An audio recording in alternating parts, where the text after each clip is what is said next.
दोस्तों, ऑस्ट्रेलियाई लेखक जियोफ्री ब्लेने ने अपनी मशहूर और क्लासिक किताब द कॉजेज ऑफ वॉर में लिखा है कि हमला हो सकता है। ऐसे सपने और गलतफहमी की आशंका में बीते समय में कई युद्ध लड़े गए।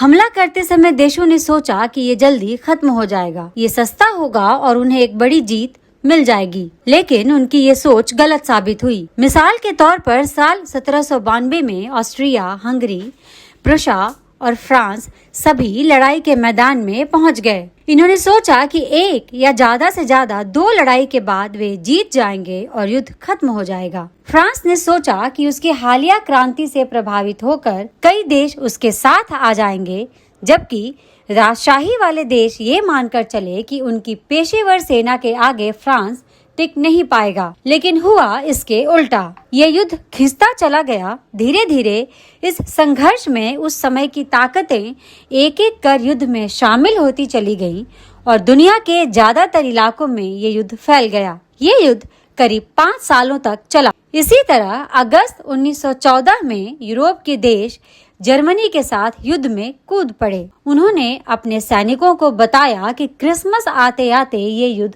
खत्म हो जाएगा और सभी अपने घर लौट जाएंगे। लेकिन उन्हें ये नहीं पता था कि सैनिकों के लिए ये क्रिसमस 1914 में नहीं बल्कि 1918 में आएगा। इराक के तानाशाह सद्दाम हुसैन ने भी कुछ इसी तरह सोचा था।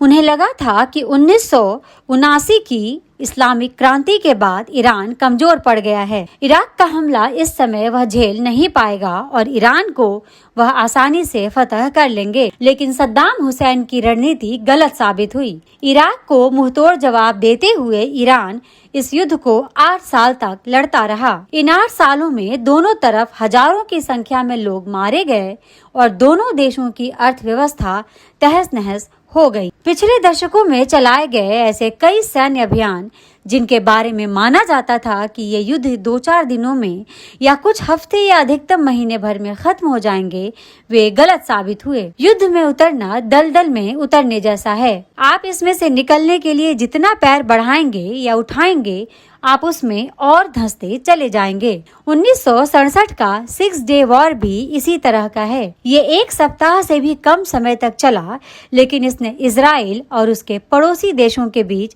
राजनीतिक समस्या का अंत नहीं किया, बल्कि इसने युद्ध का एक और बड़ा मोर्चा खोल दिया। 1969 में Egypt, Jordan, Palestine Liberation Organisation और इजराइल के बीच भयंकर युद्ध शुरू हुआ और ये करीब 1 साल तक चला। 1973 में, जिसे अक्टूबर वॉर के नाम से जाना जाता है, इसने भी फिलिस्तीन समस्या का अंत नहीं किया, बल्कि इस युद्ध ने समस्या को और जटिल और तीव्र बना दिया। आगे की अगर बात करें तो 2001 में वर्ल्ड ट्रेड सेंटर पर हमला होने के बाद अमेरिका नाटो के साथ अफगानिस्तान में जा धमका। तालिबान के खिलाफ 20 साल तक लड़ता रहा। अमेरिकी हमलों में हजारों की संख्या में अफगानिस्तानी मारे गए और विस्थापित हुए। रिपोर्टों में कहा गया है कि तालिबान के खिलाफ अभियानों में करीब 3,500 सैनिकों की मौत हुई, जबकि 2400 के करीब अमेरिकी सैनिक मारे गए और लगभग 20,000 सैनिक घायल भी हुए।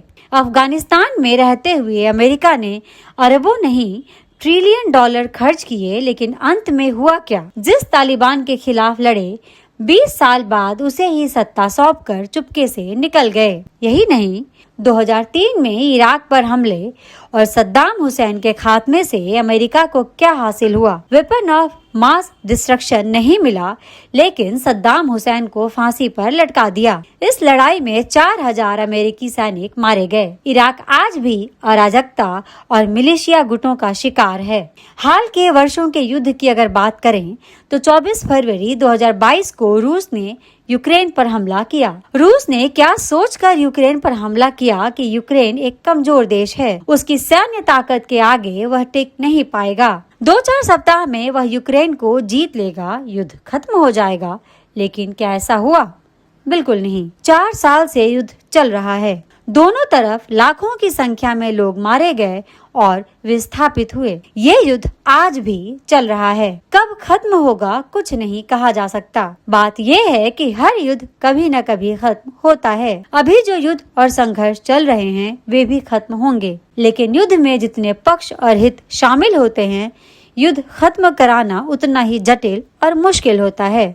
रूस, यूक्रेन, इजराइल, अमेरिका, ईरान युद्ध में कई देश और उनके हित शामिल हैं। यूक्रेन पर रूस ने यही सोचकर हमला किया कि वह अकेला है, ज्यादा से ज्यादा 3-4 सप्ताह में उसे हरा देगा। लेकिन यूक्रेन के पीछे अमेरिका और यूरोपीय देश खड़े हो गए और इस युद्ध का दायरा बढ़ गया।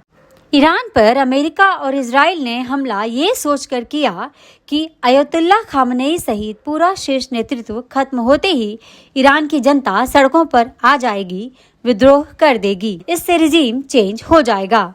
लेकिन अमेरिका इजराइल ने जैसा सोचा था वैसा नहीं हुआ। ईरान लड़ रहा है। उसने अपने हमलों से पूरे पश्चिम एशिया और खाड़ी देशों में आग लगा दी है। बात यह है कि कोई कितना भी ताकतवर क्यों न हो, एक बार लड़ाई शुरू हो जाने के बाद आप इसे अपने हिसाब से नहीं रुकवा सकते। युद्ध शुरू करना आपके हाथ में है, लेकिन इसे रोक पाना आपके हाथ में नहीं है। जंग की शुरुआत करने के लिए आपको बस अपनी सेना को आदेश देना होता है और सेना हमला कर देती है। कुछ समय बाद आप यदि युद्ध रोकना भी चाहते हैं तो ये सामने वाले पर निर्भर करता है कि वह लड़ाई रोकना चाहता है कि नहीं। इसके लिए यदि वह तैयार नहीं है तो आपको युद्ध जारी रखना पड़ेगा। आप नहीं लड़ेंगे तो हथियार डालने होंगे, सरेंडर करना होगा। कहने का मतलब है कि एक युद्ध में जितने अधिक पक्ष होंगे उस युद्ध को खत्म करना उतना ही मुश्किल होता है।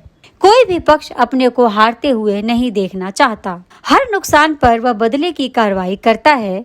वार और पलटवार का दौर चलता रहता है। युद्ध चालू रखने में विक्ट्री डिजीज की भी भूमिका होती है। युद्ध या संघर्ष में शुरुआती सफलता पाने वाले देश अक्सर अति आत्मविश्वास, अहंकार के शिकार हो जाते हैं। दुश्मन को कमजोर समझने और वास्तविकताओं को नजरअंदाज करने की उनकी चूक युद्ध को और लंबा करती जाती है। युद्ध के न रुकने की एक बड़ी वजह भरोसे की कमी और एक दूसरे के खिलाफ नफरत भी है। युद्ध में उलझे देश एक दूसरे पर आसानी से विश्वास नहीं कर पाते। नफरत की भावना अविश्वास की खाई को और चौड़ी करती जाती है। किसी सीज फायर या शांति समझौते पर पहुंचने को लेकर उनमें मन में आशंका रहती है। यही नहीं, युद्धरत देश अपने लोगों और दुनिया के सामने खुद को हारा हुआ नहीं दिखाना चाहते। देश की जनता यदि युद्ध जारी रखना चाहती है तो सरकारों के लिए इसे रोकना और भी चुनौतीपूर्ण और मुश्किल होता है। कई बार दोनों पक्ष एक दूसरे को अपने लिए अस्तित्व के खतरे के रूप में देखते हैं। वे मान कर चलते हैं कि दुश्मन देश रहा तो एक दिन उनका वजूद मिट जाएगा। दोस्तों, हमारे इस वीडियो को लाइक, शेयर और चैनल को सब्सक्राइब जरूर करें। धन्यवाद।